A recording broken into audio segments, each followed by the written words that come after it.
It's been 2 months now that I don't have a job, and I lost my enthusiasm of going out. To be honest with you, I've been tied up here at home, nothing to do that much. And this pandemic really get me tired and annoyed, and my back hurts of laying down, nothing to do. My feet can't even walk anymore, and I'm so depressed. I am so tired of this life.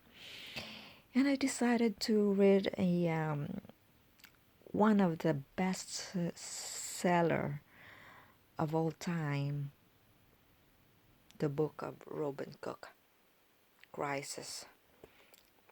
Somehow I have this book for no reason at all. I grab it from somewhere else that is free to go and just put it in my closet, and now been cleaning, and I think this is the right time to do this since I saw it.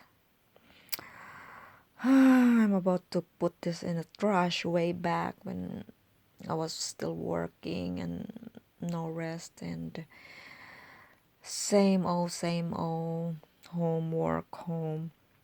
So you know what?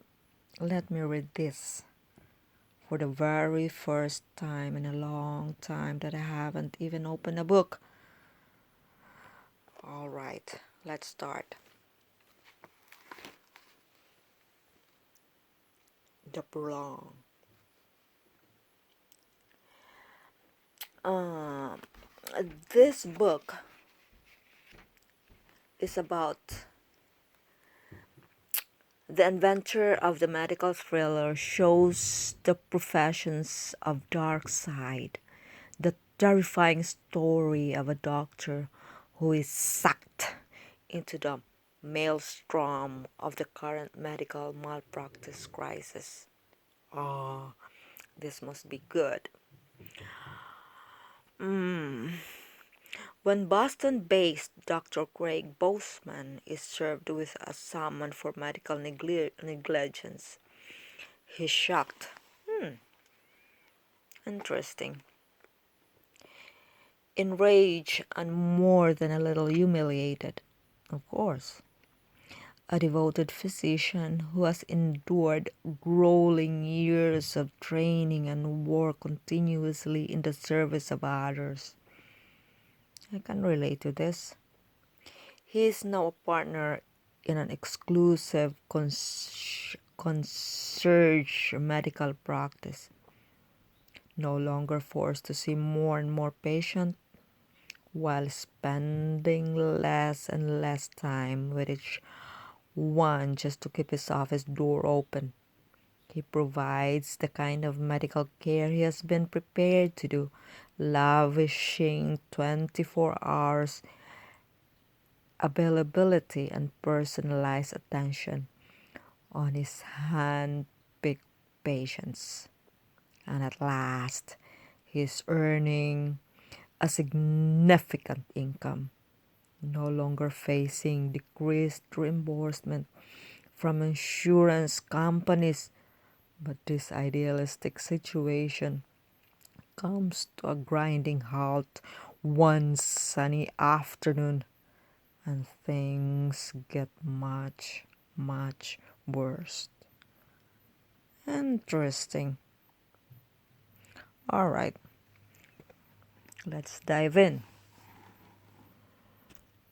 Prolong. Autumn is a glorious season despite its frequent use as a metaphor for approaching death and dying. Nowhere is its invigorating ambience and ubiquitous color more apparent than in the northeastern United States. Even in early September, the hot, hazy, humid days of the New England summer are progressively replaced by crystalline days with cool, clear, dry air and a sure sky. September 8th of 2005. was a case in point.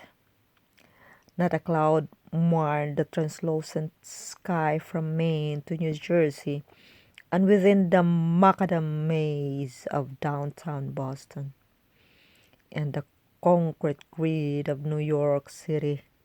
The temperature was a comfortable 77 degrees Fahrenheit. As the days drew to a close, two doctors coincidentally and reluctantly fumbled to pull their ringing cell phone from their belt clipped in their respective cities. Neither was happy about the situation, about the intrusion. Each was fearful that the melodic ring would herald a crisis that would require their professional attention and presence. As inopportune interruption, as both individuals were anticipating interesting personal evening activities. Unfortunately, the doctor's intuitions were correct, since both called were to give credence to our metaphoric reputation. The call in Boston concerned someone about to die with the acute onset of chest pain, profound weakness, and difficult breathing, while the one in New York was about someone recently but clearly already dead.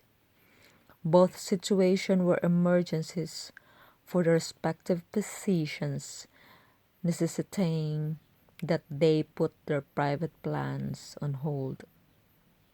What the doctor didn't know was that one of the calls would initiate a sequence of events that would seriously impact them both, put both in jeopardy, and turn them into bitter enemies. And the other call would ultimately put a different spin on the first. This is an interesting story since it's COVID pandemic right now, May 1st of 2020. Let's continue. Boston, Massachusetts. Dr. Craig Boseman let his arm dangle in his side for a moment to relieve his aching forearm muscles. He had been standing in front of the mirror that was attached to the back side of the closet door.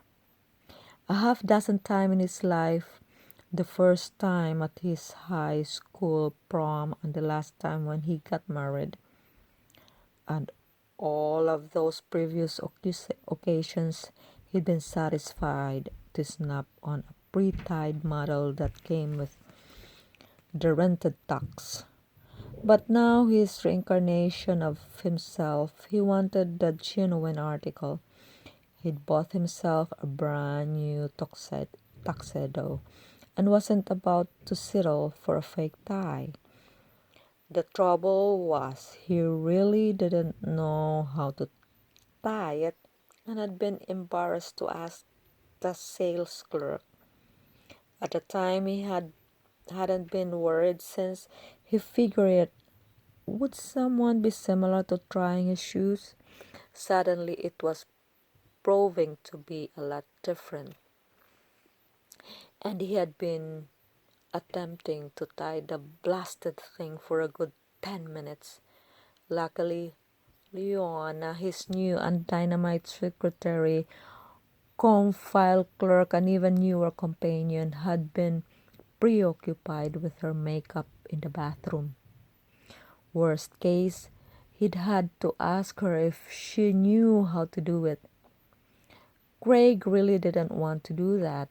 They hadn't been seeing each other socially that long, and Craig preferred that she maintained her apparent belief in his sophistication, fearing he'd otherwise never hear the end of it. Leona had his matronly receptionist secretary and his nurse called a mouth. Tactfulness wasn't her strong suit. Craig shot a quick glance in Leona's direction. The door to the bathroom was ajar, and she was doing her eyes, but all he could see was a side view of her curvaceous 23-year-old dairy covered with a lustrous pink silk crepe. She was on her tiptoes, leaning over the sink to get closer to the mirror. A fleeting, self-satisfied smile passed over Craig's face as he thought of them walking down the aisle of Symphony Hall that evening, which was why they were getting decked out in their finery. Compensating for being a mouth, Leona was a looker, especially in the low-cut dress that they had been recently bought at Neiman Marcus. He was sure she was going to turn some heads and that he'd be dogging some envious look from fellow 45-year-old men. Craig realized such feelings were rather juvenile, to say the least, but he'd not felt them since that first time he'd worn a tuxedo that he was going to enjoy it. Craig's smile faltered when the question occurred to him whether any of his and his wife's friends might there in the audience. His goal certainly wasn't to humiliate anyone or hurt anyone's feelings. Yet he doubted he'd seen any acquaintances because he and his wife had never gone to symphony, nor had any of their few friends who were mostly overlooked physicians like himself.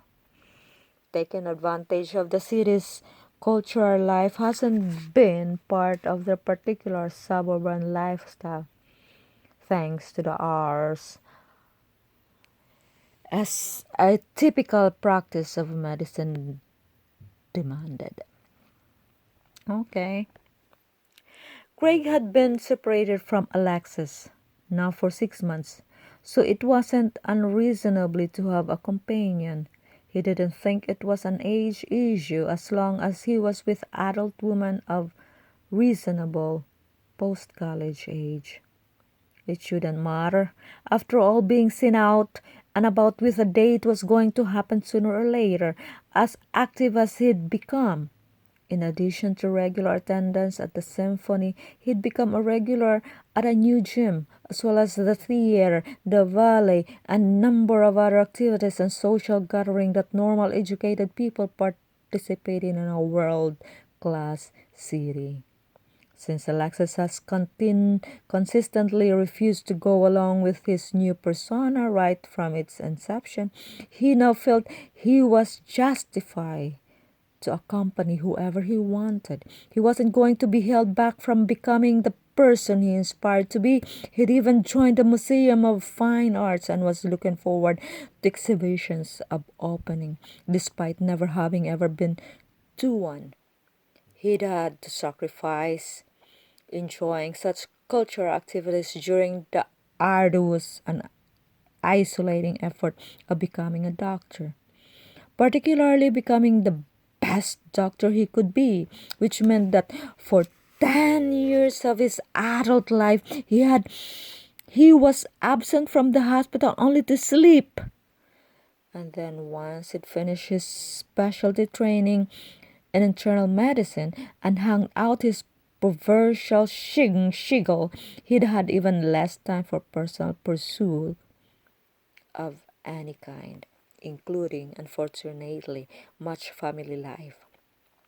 He'd become the archipel, intellectually providing workaholic with no time for anyone but his patients. But all that was changing, and regrets and guilt, particularly about family issues, has to be put on hold. The new Dr. Craig Bowman had left behind the lockstep, hurried, unfulfilling, and uncultured workaday life. He knew that some people might call his situation a midlife crisis, but he had a different name for it. He called it a rebirth, or more accurately, an awakening. This is nice. I like it already. Continue. Oh boy, my feet hurts. All right. Over the previous year, Greg had become committed to, even obsessed with, transforming himself into a more interesting, happier, well-rounded, better person, and because of it, a better doctor. I could hear outside the bird chirping like pew, pew, pew. Anyway, let's continue. This is interesting story. Okay, where are we? On the desk of his town apartment was a pile of catalog from various local universities, including Harvard. He intended to take classes in humanities, maybe 1 or 2 semesters to make up for lost time. And best of all, thanks to his makeover, he'd been able to return to his beloved research, which had completely fallen by the wayside once he'd started practice.